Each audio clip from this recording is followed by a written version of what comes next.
This is going to be another reading.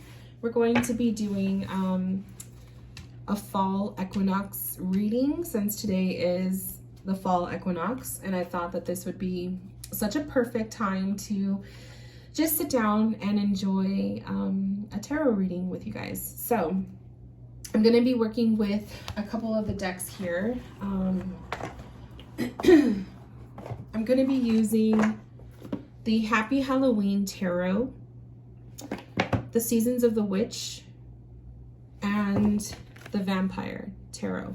So I wish I had more Halloween themed oracle decks, but I just don't. I wish they would create more. So I'm going to use two different tarot decks just because I think different tarot decks give you those different types of insights. So that's what I'm going to do. And then we're going to do a reading together. So the tarot spread I'm using is the Fall Equinox, and this is by Woo Woo Realm.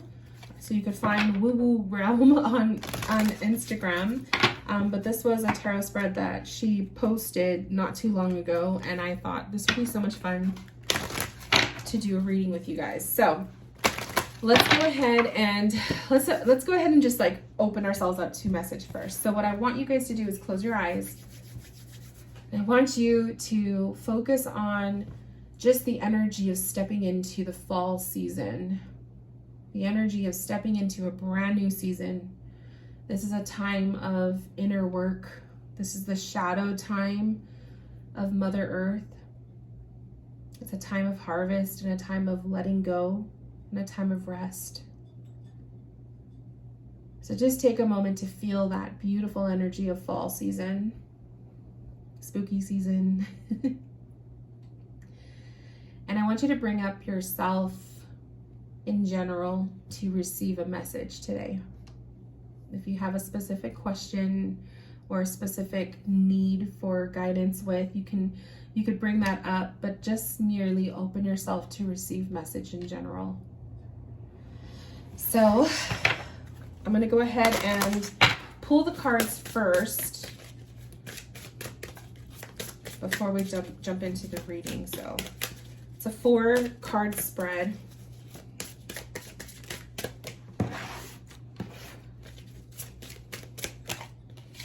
So there's 1, 2, 3, 4.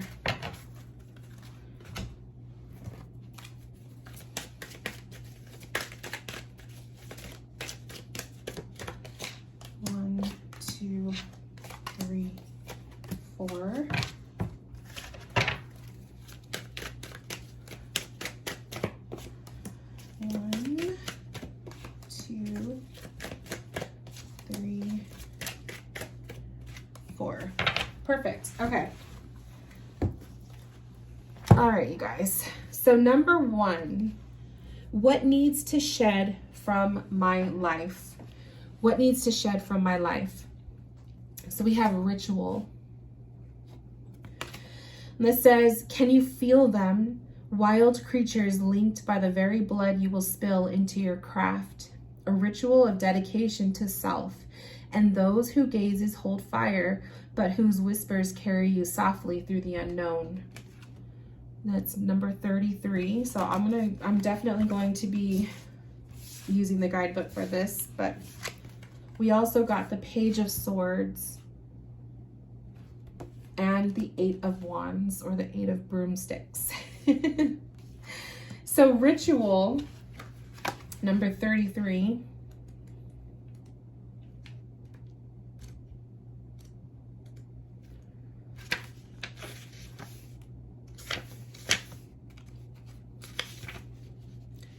Ritual is a dedication to your craft and is about you showing up for things that are essential to you. It is going to work, organizing your kids, or hitting the gym. Spiritual rituals are no different. If anything, they are even more critical than the day-to-day stuff or life. It is important to take time to honor your magic and the magic of those you call upon. By doing so, you're making a choice. So I feel like what do we need to let go of? Some of us need to let go of the need to control. Because rituals are very much having control of something. Like there's a specific way things are done. There's a specific order they have to be done in. And as much as this is beautiful, and it's beautiful to have a ritual in your craft, I also feel like if you are somebody that is always needing to be in control all the time, and it's hard for you to go with the flow, or it's hard for you to just allow life to be, this is something to let go of. This is something to think about this season. I want you guys to challenge yourselves to get through each day without having to be so strict on yourselves to the point where you're not enjoying your craft or not enjoying your life to a sense. The Eight of Wands, this is rush. To me, Eight of Wands is always on the go, always on the move. So if you feel that with yourself, this is a time to be kind. This is a time to go inward. This is a time to slow down. And the Page of Swords to me is for my overthinkers. I feel like this is a time also to let go of the need to control the thoughts, to control the way that you speak, the way that you communicate. Sometimes you have to just let things flow as they are naturally supposed to go. And when you're trying to control every little action, it's not genuine. It doesn't feel genuine. It feels like a chore. So number 2, how is my life being renewed? How are we being renewed? Divination. Take a breath, take it twice. Insightful reflections are guided by light. And the Four of Wands. And the Seven of Pentacles. So how are we being renewed? I feel like, and I feel like I don't even need to look at the guidebook for this one. I feel like divination is our perceptions, our views, the way we connect, the way we utilize what we have to make things better for ourselves. We have a whole new perception that is going to be opening up to us this season. Especially if you learn to slow down and to be in less control than you always have to be, you're going to have a whole new world opening up to you. Divination is the process of trusting your intuition to receive guidance from spirit, using tools or your psychic senses. It's tapping into your heart versus the thoughts. And it kind of makes sense with, you know, needing to let go of that Page of Swords, the need to have control over your thoughts all the time. Start tapping into your heart. The Four of Wands, how will your life be renewed? There's going to be balance. There's going to be security, a sense of courage, a sense of, to me, it's having confidence in yourself. When you start to trust your heart and you see that when you follow your intuition, you're falling into place with the way life is divinely wanting you to be, there's a sense of comfort that comes from that. So if you're always in control of everything, you've never allowed life to just intuitively flow for you. So I challenge you guys to try that.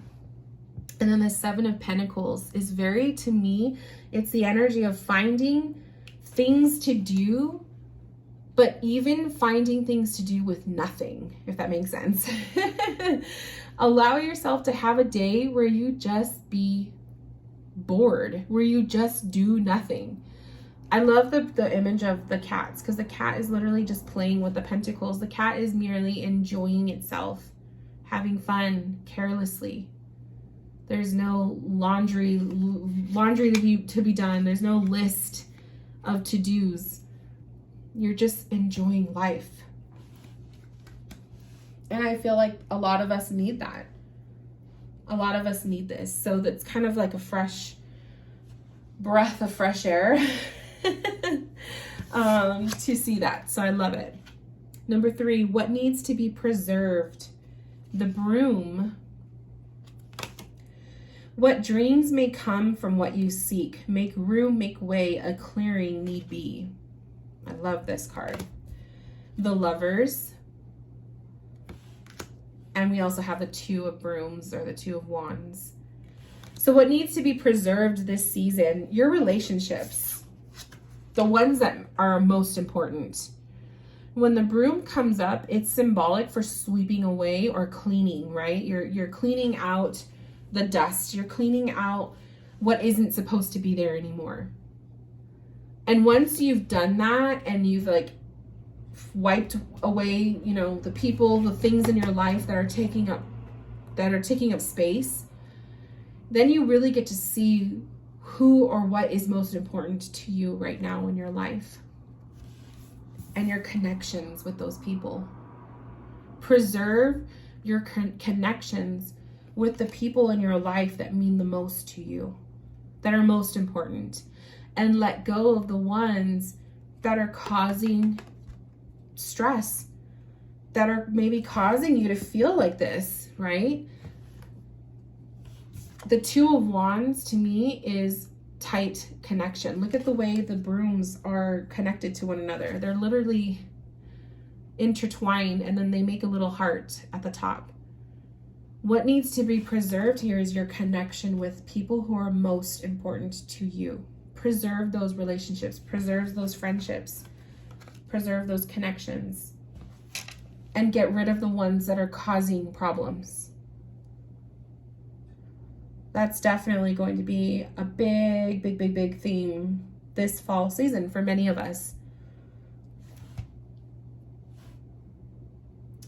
And then the last card, number 4, what needs to be harvested?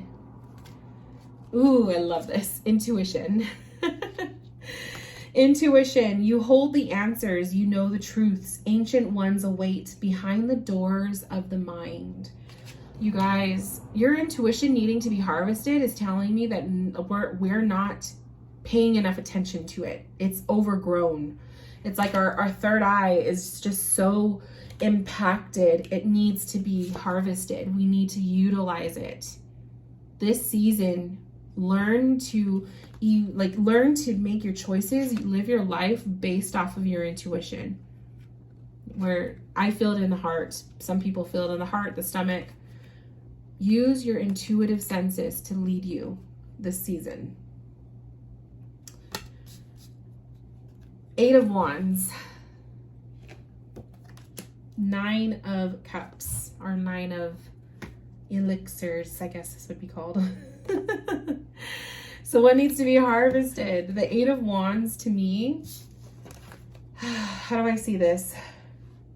It's funny because we also had the 8 of Wands up here to let go of. To me, the 8 of Wands, this is overgrowth of things that we've set aside, old passions, old crafts, ideas, things that we used to once love that we've set aside, we haven't touched, we haven't done much with it. It's growing, it's crazy. We need to harvest this. What passions have you not been paying enough attention to? What projects did you set aside that you haven't touched lately? What can you get back into? What do you miss doing in your life? And then the 9 of Elixirs, with the 9 of Cups, to me is creating that potion. You're putting it into this potion. You're harvesting it into something that is going to be consumed or utilized. For some of my witches that are watching this, this is, your craft. For some people who are, maybe you're not into the witchy stuff, but maybe you're into, the spiritual, this is, you already have all of the ingredients. You just have to make up this concoction for yourself. The term laziness comes to mind when I say this. I feel like a lot of us have become lazy in our path in different ways. But I also feel like we become lazy in our path because we get so consumed with having to be, like having it like we think it has to look like someone else's, and it doesn't. I think we also need to learn to fall back in love with our craft, or fall back in love with our path, our life, and find a way to make it work for ourselves. I literally see this as like when you're cooking, you know how like you're following someone else's recipe, but then you don't always want to use the same ingredients, or you want to do a little bit more of something. But let's say you're in the process of cooking and you just follow the recipe because that's what it says. And then later on when you're eating it, you're like, oh, I should have added more spice, or oh, I should have done less salt. That's where your intuition comes to play. Your craft, your path, your business, your life, your relationship does not need to reflect what someone else expects it to be, right? It doesn't need to look like everybody else's. It's your own. And I see that. So use your intuition, harvest your passion, and create your own path. It's a beautiful message. I want to pull one more card. And I want to use, let's just use, I was going to originally use this deck, but let's go ahead and use the Madame Endora's fortune cards for one last message. One last message, Spirit. My hair, shedding my hair. One last message. Okay. The Seer. Ooh, I love it. So this card says, follow your intuition. How freaking perfect, right? So this fall season, this fall equinox, stepping into the fall season, if there's anything that you're going to do for the next 3 months, it is going to be to follow your intuition. Trust your heart. Stop letting your mind, your ego, your obsessive thoughts control you. If your heart desires something different, give that a try. Okay? I hope these messages helped. This was so much fun. I hope you guys enjoyed, and have a beautiful fall equinox doing whatever it is that you guys do, and I will talk to you soon. Goodbye, my loves.